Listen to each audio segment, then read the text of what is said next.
I was at NMSU watching and listening to President Clinton as he spoke to our Las Cruces community for the first time. Never thinking in a million years I'd get the opportunity, especially in this capacity, to do it again. It is an honor, a great honor, to present to you today our 42nd President of the United States, Bill Clinton.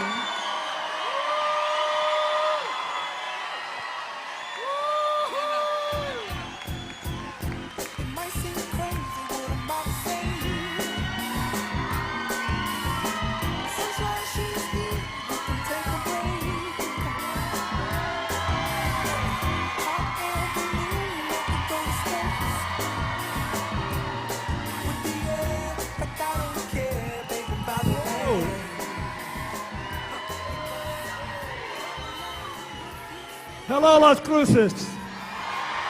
Thank you. First, let's give Sylvia Davis a big hand for teaching and for that introduction. I want to thank all the educators here, the AFT, the NEA. Thank you. I want to ask us to give a big hand to Orlando Antonio Jimenez and Mariacha Aguias. They were a great band. Thank you, you guys are great. I'd like to acknowledge the elected officials here. State Senator Mary Kay Papin, Representative Doreen Gallegos, Representative Bill McCamley, Representative Rudy Martinez, Representative Bill Gomez, Representative Jed Steinborn. Thank you, National Committeewoman Joni Gutierrez, and former National Committeewoman Mary Gail Gwatney. I'd like to thank our candidate for Congress here, Mary Lee Souls. Thank you for running. And my great friend and former Congressman from El Paso, Sylvester Reyes. Thank you. I want to show you something that to me this election is about. We got a big decision to make. Are we going to go forward together, or are we going to be divided? Are we going to create a future economy, or pretend we can recover a past economic set of circumstances that weren't so great for half of us and that can't be recovered? And are we going to take everybody along for the ride? The one thing that you can criticize every part of our political system for is that too many people feel left out, left behind, and ignored. So I want to show you why Hillary ought to be president, if I can get through this. See this book? This is a copy of her book, Hard Choices. It was given to me today by one of her volunteers who comes here from El Paso. But this book was given to me by this man here. Carlos, raise your hand. He doesn't have a lot of money, but he still takes time to volunteer for Hillary, and he wanted to give her something, so he got her book and got 2,016 of his fellow citizens who support her to write their names in this book.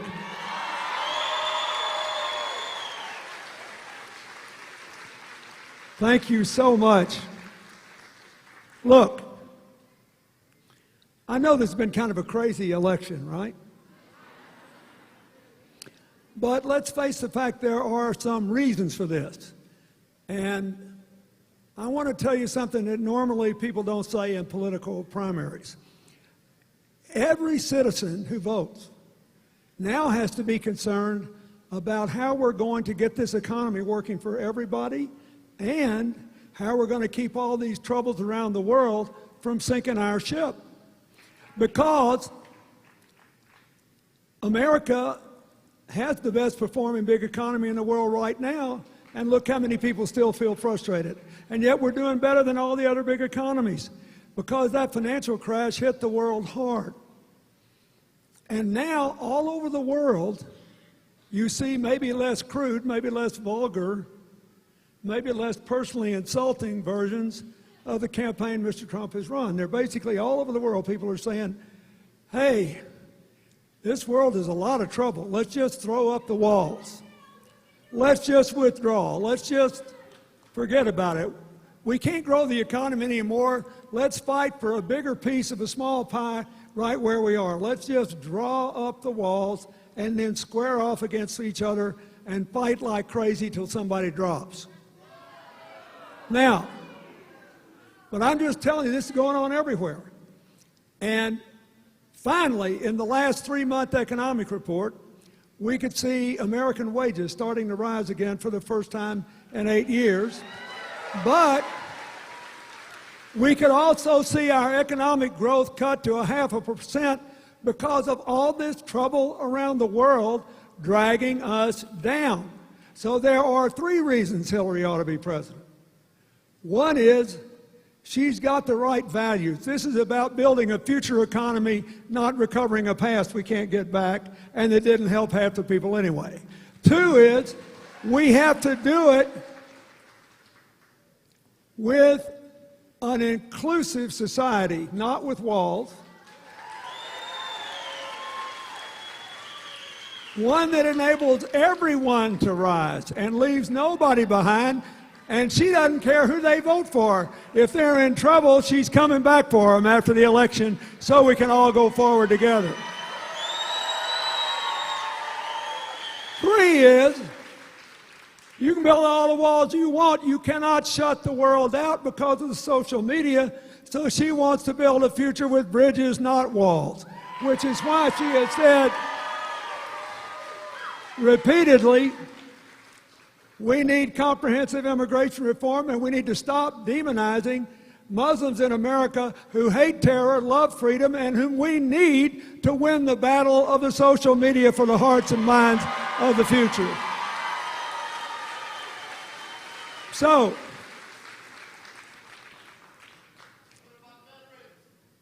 I'm getting to that. I'm getting to that. Now,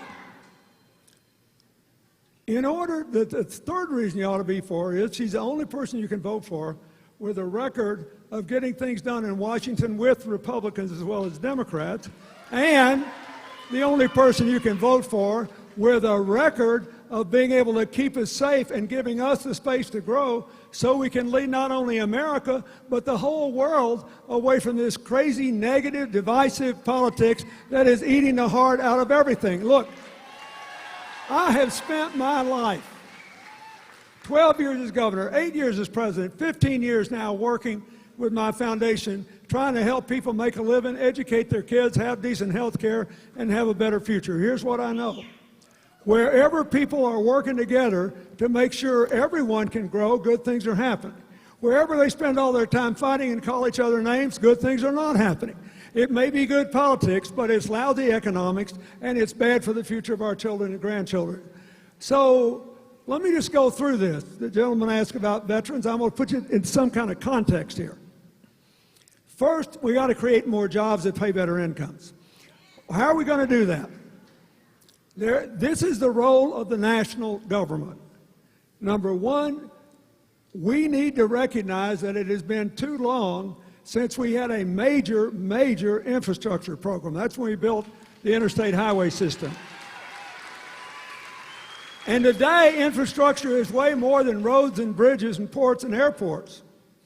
It's making sure everybody has access to affordable broadband. It's making sure that no child in America has elevated lead levels in their blood because of old rusty pipes.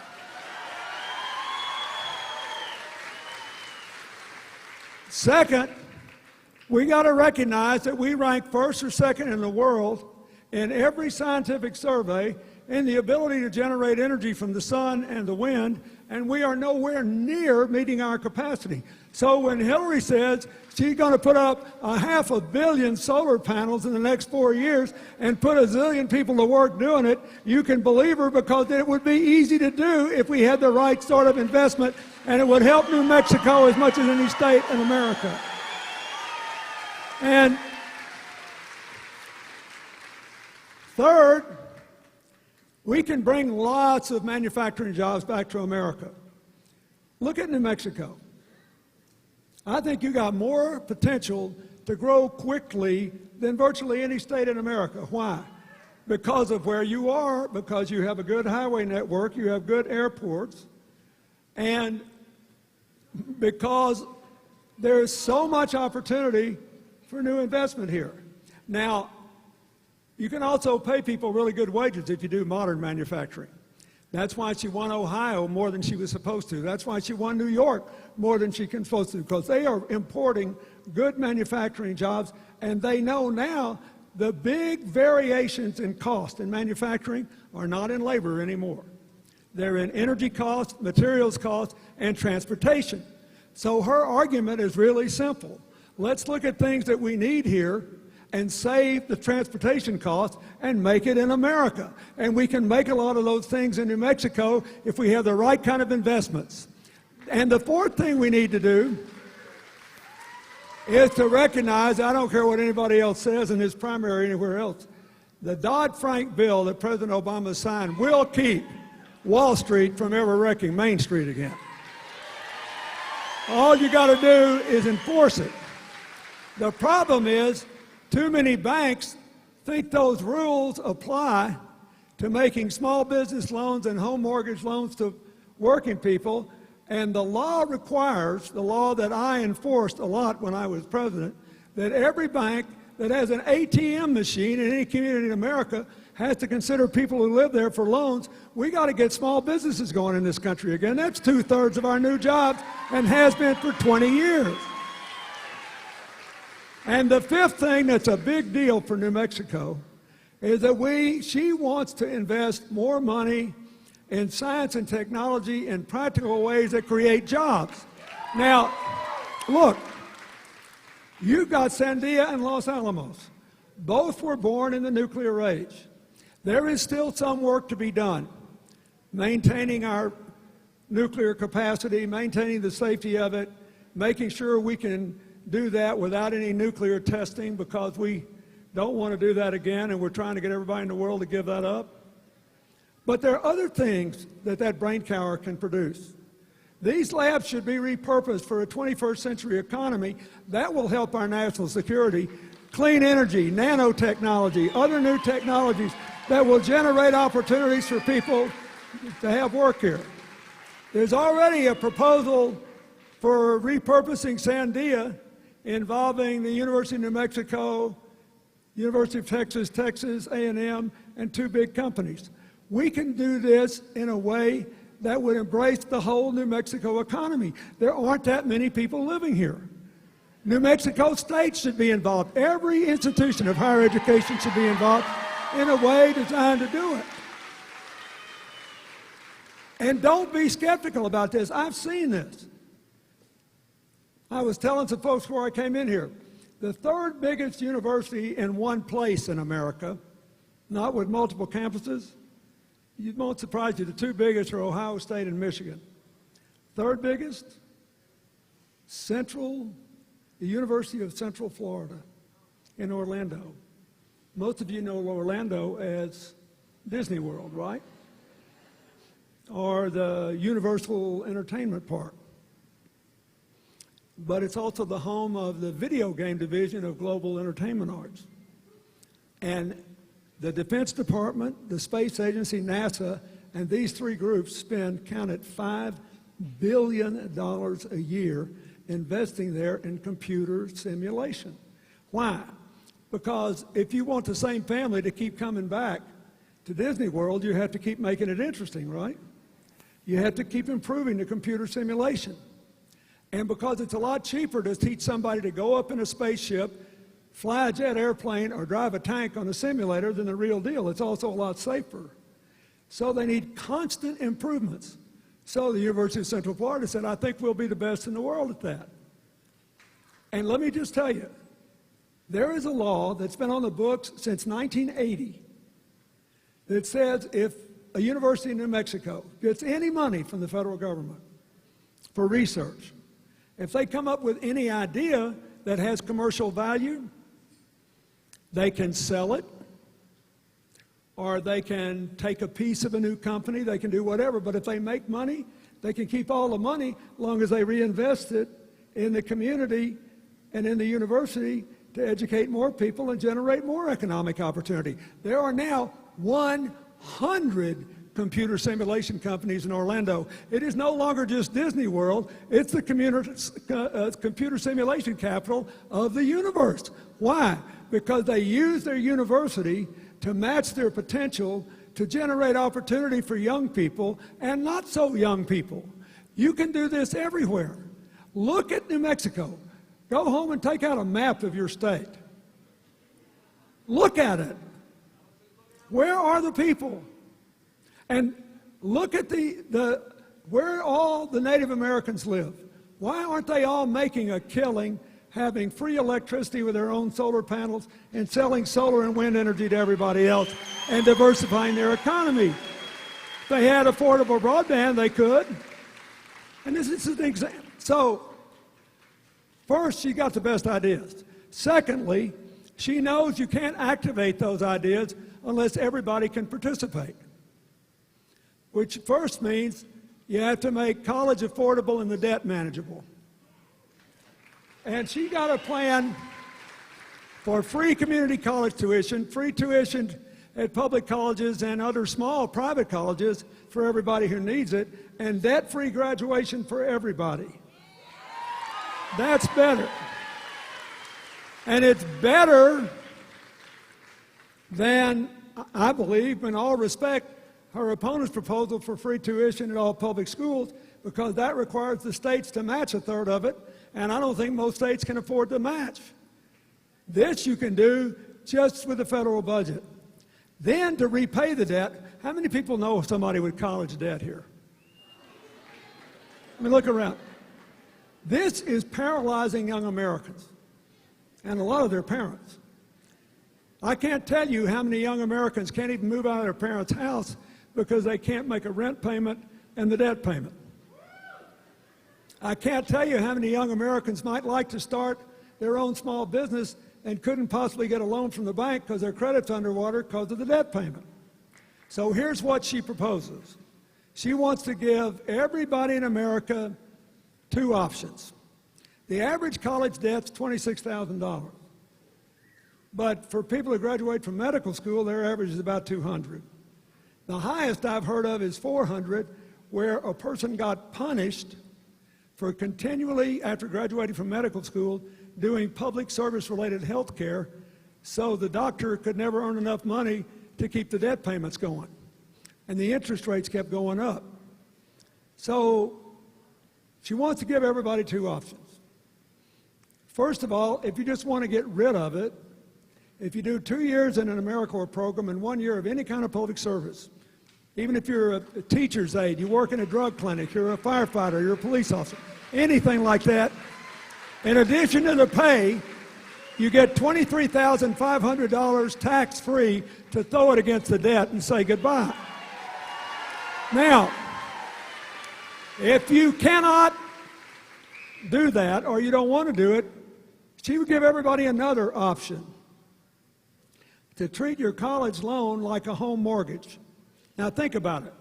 Everybody in this audience under 30 years old has a legitimate chance to live to be 100. And if we keep going with our medical progress, you have a legitimate chance to live to be 100 and know exactly what you're doing on your last day on earth. That is, we will lift the specter of Alzheimer's from future generations. Now, if that happens, your college education is worth more than a home as a lifetime asset. So here's her proposal. First, change the current law which makes a college loan the only loan in America you cannot refinance. That's insane. If everybody refinanced their loan tomorrow, 25 million Americans would save an average of more than $2,000 each, and the ones that owed more would save more. Second, give everybody the option of paying the loan back over 20 years at a fixed percentage of your monthly income. It would go up if you owed more, but it could never be more than 10% of your after-tax income. Never. And if you don't pay it off after 20 years, the rest is forgiven. Now think what that would do. Everybody could move out of their parents' house. If you had a job you wanted to take, but it paid less than the one you have, you could take it now because your loan payment would go down. If you always dreamed of owning a coffee shop, a little bookstore, an organic bakery, you name it, any kind of small business, you could get the loan now because what you owe is just a fixed amount. And if, like a lot of small businesses, you didn't make any money the first year or two, it wouldn't matter because you wouldn't owe anything on the debt. This would liberate millions of Americans so we could all rise together. This is very, very important. But what about others? Same thing is true of immigration reform, by the way. You got 11.5 million undocumented people here that are either in school or working. And they live with more than 5 million of your fellow Americans who wake up every day worrying about what's going to happen to the kids or whether the adults are going to be separated from the kids. We need to just fix this.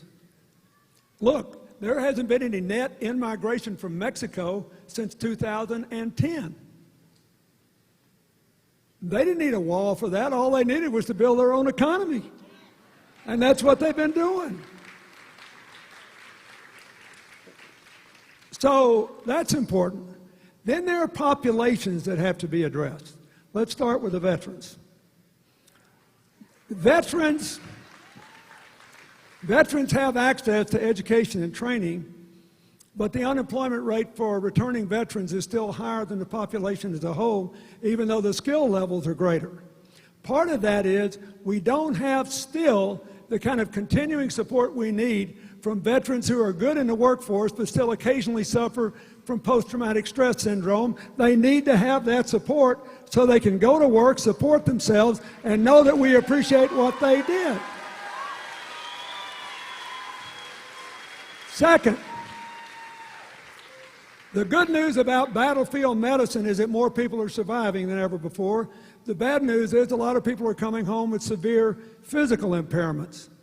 And a lot of them still don't have the support they need to deal with traumatic brain injury and a lot of other physical problems that they could live and do things with if they did. Hillary was on the Armed Services Committee during 9/11. She wasn't just Secretary of State when we got bin Laden. She was on the Armed Services Committee, the first New York senator ever to sit on it for 8 years. She has spent amazing amounts of time on these issues. And she knows that we will not be whole again until the men and women who come home from their military service have adequate health care, including mental as well as physical health, and adequate support for re-entering the workforce. Second, we can't go on being one of only 7 countries in the world that gives no paid leave. Only 7 countries. That's why we're not in the top 10 anymore in the percentage of women in the workforce. That's why she is for paid leave, equal pay, and affordable child care, so we can do that.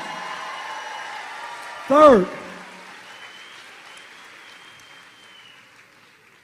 the same thing is true for veterans of disabled Americans in general. The fastest growing, listen to this, the fastest growing consumer group in America are people with disabilities. But you cannot consume if you don't have any money to consume with. And in spite of the fact that people with disabilities have an almost flawless attendance rate record and a very high productivity record in all jobs for which they are qualified, we are not being aggressive enough to make sure that everybody has a chance to get into the workforce. Hillary will do that. That's important. So you take all these populations. Just one more. There's still too many young people in prison for nonviolent offenses that ought to be out here in the workforce.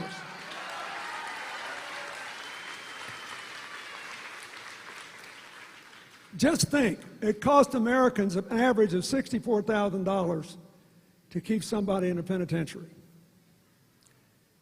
How many kids can you educate in the Las Cruces school system for $64,000? By the way, her education program is good. She thinks we ought to spend limited federal dollars on not quite so much testing and rulemaking and more on helping teachers be better teachers, principals be better principals, and schools fit the culture of the kids they're educating. But look, you can't just open the prison doors to people who've been kept in prison. You've got to get them education, training, job placement, and they can't be discriminated against when they apply for a job. We need these young people back, making America stronger so we can all rise together. Now, if you do the right things with investment and the private economy starts growing again too, and you get all the people back where they can participate, who can possibly participate, then we still have to live together and govern together. One of the reasons it's so important, especially now that the Republican nominee has given us a list of his proposed Supreme Court nominees, whoa, is that we not have a right-wing Republican president, a right-wing Republican Congress, and an ideological Supreme Court. We need a Supreme Court that will protect and expand voting rights, not restrict them, protect and expand labor rights, not restrict them, protect and expand women's rights and gay rights and everybody else's rights. If you really believe we can grow together, we have to grow together. We got to live together. So that's my case for her. She got the right values, the right vision, and the right policies. But you also have to realize that the two things that could keep all these good intentions from coming to bear are continued gridlock in Washington and troubles around the world. And so, you ought to pick the person who's actually done something about this. When Hillary was First Lady, she spearheaded with Senator Kennedy the Children's Health Insurance Program and a lot of others. It's a big part of Obamacare. There are 8.4 million kids in America with this health insurance. 76% of the Congress voted for it. She always finds a way to convince people to come together. When we were facing a national crisis in children aging out of foster care, she went not to a Democrat, but to the House Republican leader who thought he disagreed with us on everything, but she knew he had adopted children. And she said, I know you don't believe in government, but let me tell you something. These kids are just like your kids, except nobody adopted them. Now people are afraid to adopt non-infant children.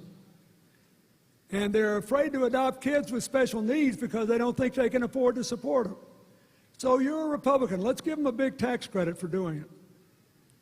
If they adopt non-infant kids, a bigger one. If they adopt kids with special needs, and give them the support they need to help. And the kids that are going to age out anyway, you cannot throw them on the street. They need job training. They need access to education. They need a living allowance. We don't want people living on the street. Okay. All I had to do was sign the bill. There was an 80% increase in the adoption of children out of foster care because she always finds a way to make something good happen. And then she becomes a senator from New York, and she works with Senator John McCain on making sure we take care of returning veterans with traumatic brain injury and post-traumatic stress syndrome, and worked with Senator Lindsey Graham to make sure that guardsmen and reservists from New Mexico, when they come home, get the same health care regular veterans do. And there's no disparity, because there was no disparity when they're over there getting shot at and dodging roadside bombs. And she works with Republicans in New York, small manufacturers and small farmers, because nobody ever tried to help them. And when the Republican head of the Farm Bureau on Long Island, one of our more challenging areas for a Democrat, endorsed her for re-election, the press said, Joe, I thought you were a Republican. He said, I thought I was too. How can you endorse her? He said, look, all these politicians sound great at election time. All I know is I've been trying to help these little farmers hang on to their land a long time, and she has actually done things to help them. I am for her, and he is still for her to this day.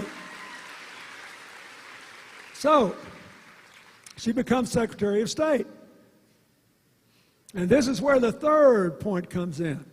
You need somebody who knows enough, is responsible enough, and is respected enough to keep us safe and give us the space to grow. And if we set the right example, we can help move the rest of the world from a lot of these tensions. Just remember, I spent a lifetime doing this. Whenever people are working together, good things happen. Whenever they fight all the time, good things don't happen. So sometimes what is good politics is bad for your living arrangements. And she got the sanctions on Iran to try to stop their nuclear program, got China and Russia to go along. Republicans like that. She got the New START treaty ratified in the Senate, which is the only thing that survives our attempt to get along with Mr. Putin. It makes nuclear exchanges with Russia much less likely. And it required 67 votes in the U.S. Senate. That's a lot of Republicans. She got them. And she flew overnight from Asia to go to Egypt when the Muslim Brotherhood president was there, and together they agreed on a plan that stopped the shooting war between Israel and Hamas in Gaza. The Republicans like that a lot.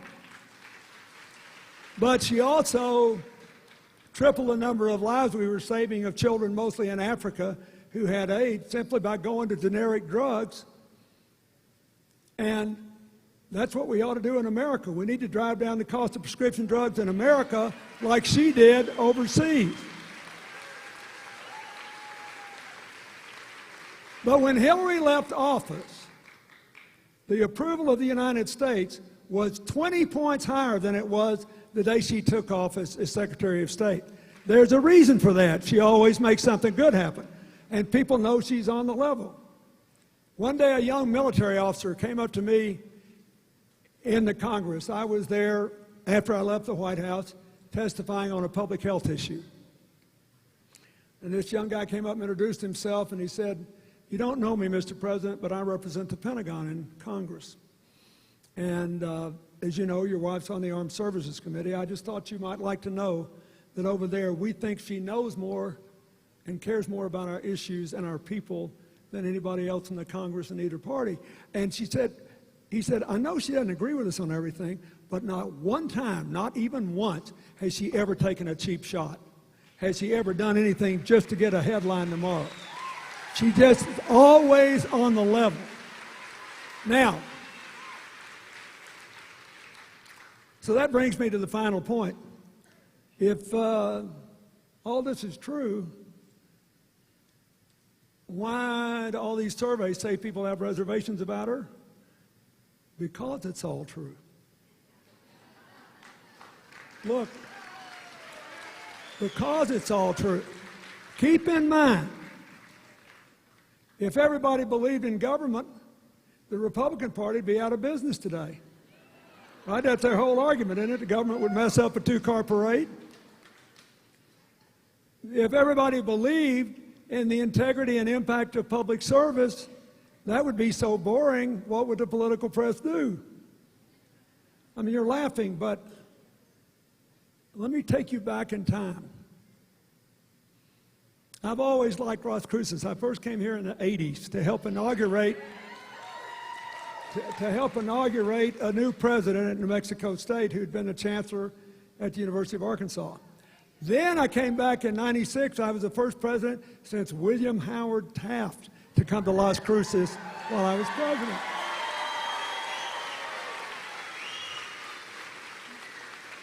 But when I ran for president in 1992, the American people didn't know me. And I was the longest serving governor in America. I knew the White House very well. I liked, as everybody knows, the first President Bush. We became very close friends, but I liked him back then. But I got a call from his White House saying, "We've looked at these surveys. You're the only one who can win." I said, "What are you talking about? President Bush is in the mid-70s in approval, and I'm running fifth out of 6 people in the polls." He said, yeah, I know, but you're different. You've actually done something. You've been a governor. And he said, so we have no choice. We're going to take you out, and we're going to do it early. And the press will believe anything we tell them about Arkansas, and we'll create a presumption that you're the story, that you have to go. So when I won in this week, 24 years ago, in California and New Jersey, when I won, I was running third in the polls. I got a beautiful headline from one of the San Francisco newspapers saying that Bush and Perot locked in tight race, Clinton not a factor. I've got a map that showed I was going to get 9 electoral votes. What happened? When people practice the politics of personal destruction, it works until it doesn't. And once people start thinking about who's going to be the president, who's going to make these decisions, who spent a lifetime serving other people,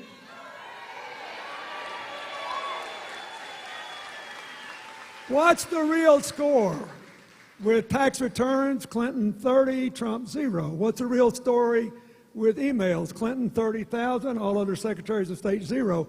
People will start adding and thinking, and oh my God, they will realize that they have a chance that they have never had, not just to elect the first woman president,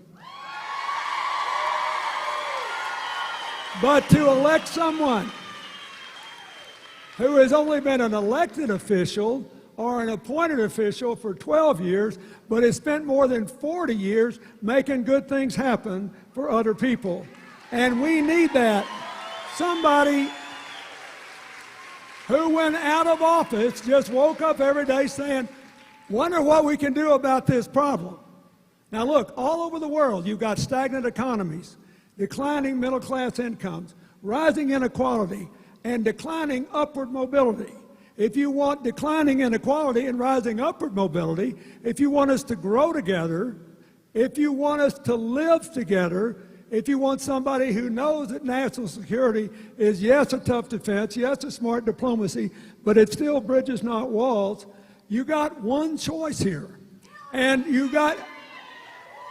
so I speak to you not just as somebody who's had the job and knows something about it, but as somebody, you should maybe discount a little of what I say about Hillary, but you also ought to credit it.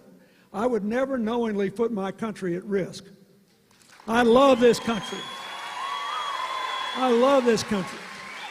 And I am telling you, I was well qualified to be president in 1992 because I knew what we needed to do. But there is nobody in America, man or woman, as well qualified to be president at this moment when we've got these challenges at home and challenges abroad. And you need to be there for them. Are you going to bring it home for her? God bless you. Thank you.